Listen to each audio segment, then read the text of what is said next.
gisayangan ra gyud nimo. Ako nga sige hilak tagagabi iwa kay ayo. Sige nalagkupot sa baso ug taga-adlaw malata. Malipain ko sa gawas para dili mahalata.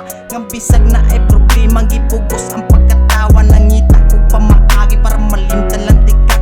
Ug mobalik akong kalipay ili sa kasakit nga kanunay. Bahala na ug magbitay na akong laway sa pagtinagay. Wala na ko'y paki basta wanay bisit sa kinabuhi. Importante sige gisibalag tawgon ko nilag ingki. Kay bugo man kagod imbis tugay natang nagkuyog.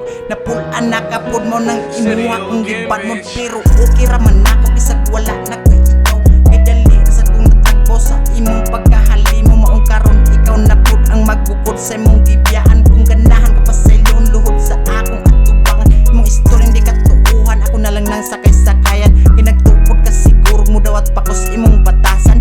Dili na ko'y lakaw ato dito pag maoy. Ayaw na kog ati ka sa imong hilak-hilak nga dala kaluoy kong kumahutan. Nagugana nga mohigugma pas imo. Wala ko'y laing mabuhat kung pasagdaan na lang ka kay mura. Raman gihapon ug ato apang balikon mga kaaging nga kasakit. Ako raman ang paantos may pag ako na lang usa.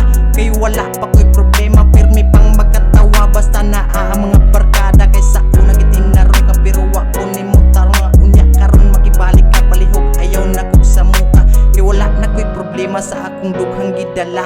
Maong pasensya na kay walay pag-asa nga magbalik pata.